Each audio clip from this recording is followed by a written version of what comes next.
دوسرا بندہ کون؟ سخی۔ اللہ پوچھتے ہیں ہاں بندے تیرے پاس کون سا عمل ہے؟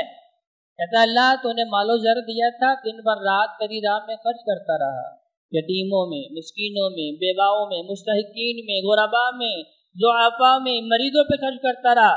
اللہ لوگوں کے اندر دن بھر رات پانی کی طرح پیسہ بہاتا رہا اللہ تاکہ تو راضی ہو جائے۔ اللہ فرماتے ہیں کذبت ہے بندے تو بھی جھوٹ بول رہا ہے، تیرا مقصد یہ نہیں تھا کہ میں نے اپنے اللہ کو راضی کرنا ہے، تیرا مقصد یہ نہیں تھا کہ میں نے اللہ کو خوش کرنا ہے، اللہ کو خوش کر کے اپنے آپ کو جہنم سے بچا کے جنت کا وارث بنانا ہے۔ اگر تیرا یہ عمل اللہ کی رضا کے لیے ہوتا تو آج تجھے نبیوں کا پڑوس ملنے والا تھا، آج تجھے نبیوں کا ساتھ ملنے والا تھا، آج جنت کے اندر بہترین مقام جو ہے تیری مہمان نوازی کے لیے منتظر ہوتا، اگر تیری نیت صحیح ہوتی۔ انما الاعمال بالنیات، بھائیو سب سے پہلے نیتوں کا درست ہونا ضروری ہے۔ اللہ فرما رہے کذبت بندے تو نے جھوٹ بولا، تو خرچ اس لیے کر رہا تھا لوگ کہیں اس نے تو حاتم طائی کو بھی پیچھے چھوڑ دیا ہے، جو بہت بڑا سخی فیاض ہے، اس جیسا خرچ کرنے والا کوئی نہیں، یہ ہمارے گاؤں میں، ہمارے قصبے میں، ہمارے محلے میں سب سے زیادہ لوگوں پہ خرچ کرتا ہے۔ تیرا مقصد یہ تھا کہ لوگ جو ہے تیرے نام کے نعرے لگائیں، لہذا تیری نیت کے مطابق لوگوں میں تیرا نام پیدا کر دیا۔ فرشتوں کو حکم ہوگا اس بدبخت کے پاؤں میں زنجیریں ڈالو، منہ کے بل گھسیٹتے ہوئے جہنم کا ایندھن بنا دو۔ تیسرا وہ بندہ جو قاری قرآن ہے، عالم دین ہے، لوگوں کے سامنے قرآن پڑھتا ہے تو لوگ کہتے ہیں جی سرور آتا ہے، بہت مزہ آتا ہے، اڑتے پرندے جو ہیں وہ رک جاتے ہیں۔ جب قاری صاحب قرآن پڑھتے ہیں تو دلوں کے اندر جو ہے جتنی بھی پریشانیاں ہوتی ہیں وہ ختم ہو جاتی ہیں۔ اللہ پوچھنے بندے بتا تو نے کون سا عمل کیا ہے؟ کہتا اللہ تو نے قرآن و سنت کا علم دیا تھا، دن بھر رات لوگوں کو سناتا رہا تاکہ لوگوں کے دل منور ہوں، ان کے دلوں کا زنگ اترے، ان کے دلوں کی سختی ختم ہو، وہ شیطان کا راستہ چھوڑ کے رحمان کے راستے پہ آ جائیں۔ اللہ فرماتے ہیں کذبتا بندے تو بھی جھوٹ بول رہا ہے، تو لوگوں کو قرآن اس لیے نہیں سناتا تھا کبھی میرے دل کا بھی زنگ اترے، لوگوں کے دلوں کا بھی زنگ اترے، لوگ شیطان کو چھوڑ کے رحمان کی طرف آ جائیں۔ تیرا مقصد صرف یہ تھا کہ لوگ کہیں واجبہ یہ سب سے بڑا قاری ہے، یہ سب سے بہترین عالم ہے، اس جیسا قاری کوئی نہیں، اس جیسا عالم کوئی نہیں۔ تیرا مقصد صرف لوگوں کے اندر شہرت حاصل کرنا تھا، لہذا تیری نیت کے مطابق دنیا میں میں نے اجر دے دیا، لا خلاق لہم فی الآخرہ، آخرت میں اس کا کوئی صلہ ملنے والا نہیں۔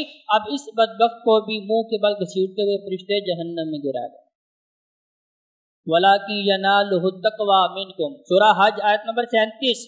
اللہ نے ایک پہلا مقصد بتایا، سب سے بنیادی مقصد بھائیو قربانی کا، اور سب سے بنیادی مقصد ہر نیکی کا، وَلَٰكِن يَنَالُهُ التَّقْوَىٰ مِنْكُمْ، تاکہ ہمارے دلوں میں اللہ کا خوف پیدا ہو۔ جب اللہ کی راہ میں جانور کی گردن پہ چھری چلا رہے ہیں تو ہمیں ہمارے ذہنوں کے اندر یہ بات ہونی چاہیے کہ آج اللہ ہم سے ہمارے مال کی قربانی مانگ رہا ہے، اللہ اگر ہم سے ہماری جان بھی مانگے گا تو اسی طرح خوشی خوشی اللہ کی راہ میں قربان کرے گا۔ تو سب سے پہلا مقصد کیا ہے کہ ہم نے اپنے دلوں میں اللہ کا خوف پیدا کرنا ہے۔ بھائیو ہر عبادت کا مقصد یہی ہے کہ انسان کے دل میں اللہ کا خوف پیدا ہو جائے، اللہ کا ڈر پیدا ہو جائے۔ اب کسی سے پوچھنے کی ضرورت نہیں ہے کہ میری نمازیں قبول ہو رہی ہیں کہ نہیں، میرے روزے قبول ہو رہے ہیں کہ نہیں، میری قربانی قبول ہو رہی ہے کہ نہیں۔ بھائی ہر بندہ اپنی اپنی نیکی کا خود موازنہ کر سکتا ہے۔ اگر نماز پڑھنے کے بعد میرے دل میں اللہ کا خوف پڑ رہا ہے، سمجھ آئیں کہ میری نمازیں عرش الہی تک پہنچ رہی ہیں۔ اگر روزے رکھنے کے بعد، صدقات و خیرات دینے کے بعد، انفاق فی سبیل اللہ کرنے کے بعد، حج عمرے کرنے کے بعد، جہاد کرنے کے بعد، دعا و مناجات کرنے کے بعد، قربانیاں کرنے کے بعد اگر میرے دل میں اللہ کا خوف بڑھ رہا ہے اور ہر کام کرنے سے پہلے پھر میں سوچ رہا ہوں کہ کہیں میری یہ نیکی ضائع نہ ہو جائے، کہیں ایسا نہ ہو کہ یہ میری نیکی میرے لیے وبال جان بن جائے، جہنم میں گرنے کا سبب بن جائے۔ اگر نیکی کرنے کے بعد بھائیو ہمارے دلوں میں اللہ کا خوف بڑھ رہا ہے تو پھر یقیناً میری وہ نیکی اللہ کی بارگاہ میں جو ہے پہنچ رہی ہے، اور اس نیکی کے ذریعے اللہ نے مجھے جہنم سے آزاد کر کے جنت کا وارث بنانا ہے۔ قربانی ہمیں کس چیز کا درس دیتی ہے؟ اخلاص اور توحید کا۔ اللہ تبارک و تعالیٰ نے اپنے محبوب پیغمبر علیہ السلام سے فرمایا، نبی اعلان فرمائیے، کیا اعلان کرنا ہے؟ قل ان صلاتی و نسکی و محیایا ومماتی للہ رب العالمین۔ یہاں سے پہلا مقصد کیا تھا کہ تقوی، دل کے اندر جو ریاکاری ہے اسے بالکل نکال دیا جائے۔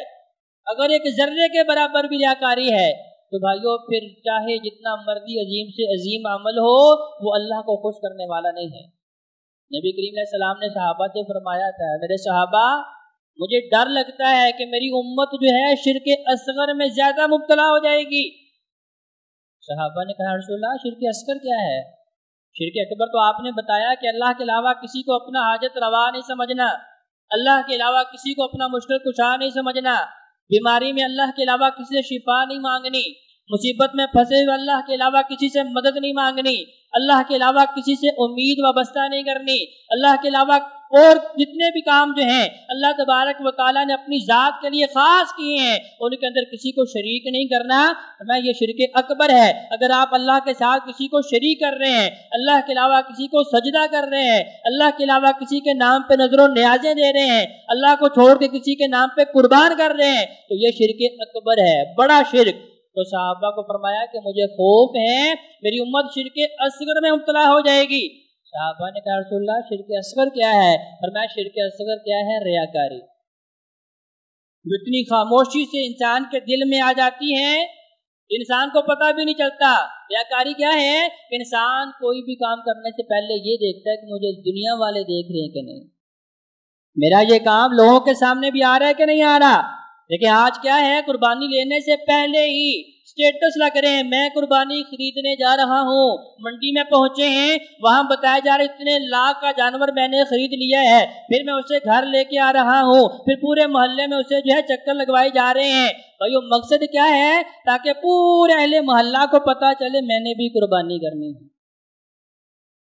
بھائیو اگر اللہ کی رضا کے لیے کرنی ہے تو لوگوں کو دکھانا تو پھر مقصود ہی نہیں ہے۔ میرے اللہ کو پتہ ہے آپ کس نیت جانور لے کے آئے ہیں، کتنے کا لے کے آئے ہیں، کیونکہ میرے اللہ کے ہاں صرف آپ کی نیتیں پہنچ رہی ہیں، آپ کا اخلاص پہنچ رہا ہے۔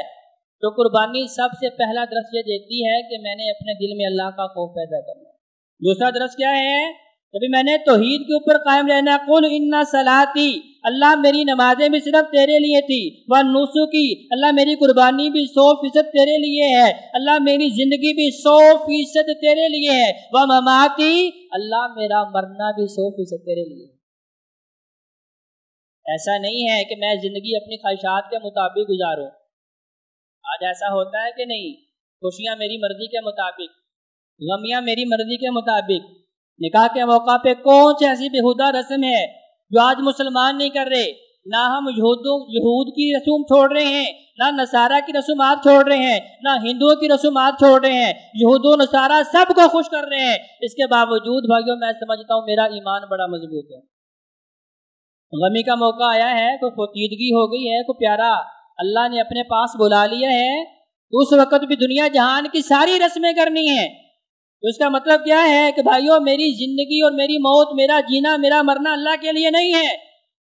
آج لاکھوں کے جانور اللہ کی راہ میں قربان کرنے والوں سوچ لو، اللہ نے اپنے محبوب علیہ السلام سے اعلان کروایا ہے، قل، اے نبی کہہ دیجئے، ان صلاتی و نسکی و محیای و مماتی للہ رب العالمین، میرا سارا کچھ اللہ صرف تیرے لیے ہے۔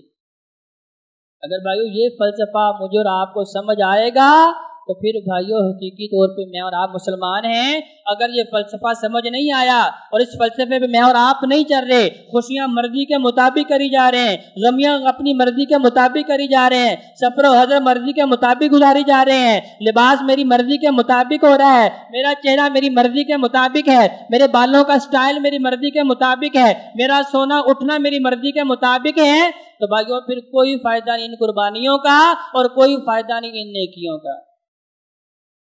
کیونکہ میرا اللہ کیا چاہتا ہے؟ میرا اللہ یہ چاہتا ہے کہ میرا سارا کچھ میرے اللہ کے لیے ہو جائے۔ قل ان صلاتی و نسکی و محیای و مماتی للہ رب العالمین۔ جیسا کہ اللہ نے قرآن میں کیا حکم دیا، ادخلوا فی السلم کافہ، لوگوں پورے کے پورے دین اسلام میں داخل ہو جاؤ۔ آج ہم دین پہ چلنے کے لیے جو چیز مجھے مشکل لگتی ہے یا جو چیز مجھے پسند نہیں ہے، پھر میں لوگوں سے پوچھتا ہوں، اہل علم سے پوچھتا ہوں، بتائیں کیا یہ فرض ہے، کیا یہ واجب ہے؟ نہیں اس کے اندر اتنی سختی نہیں. علامہ صاحب آپ اپنے پاس سے بتا رہے ہیں. اور بھائیوں بتائیں کسی صحابی نے نبی کریم سے یہ سوال کیا ہو کہ یا رسول اللہ آپ جو مجھے حکم دے رہے ہیں یہ فرض درجے کا ہے, یہ واجب درجے کا ہے, یہ سنت درجے کا ہے, یہ سنت موقدہ ہے. بھائیوں یہ ساری تقسیمیں علماء نے بنائی ہیں آسانیوں کے لیے, درست ہے. لیکن اگر آپ چاہتے ہیں متقی بنے, اگر آپ چاہتے ہیں اللہ کے محبوب ترین بندے بنے, پھر ہر اس عمل کو پکڑ لیں جو اللہ نے اپنے محبوب علیہ السلام کو دیا ہے. فبشر المحسنین, اللہ نے اسی لیے فرمایا کہ یہ محسنین مجھے پسند ہیں, ان کے لیے خوشخبری ہے. کون لوگ؟ جو اللہ کی راہ میں قربانی کر رہے ہیں صرف اس لیے کہ مجھے میرے اللہ کا تقرب مل جائے, مجھے میرے اللہ کی نزدیکی مل جائے.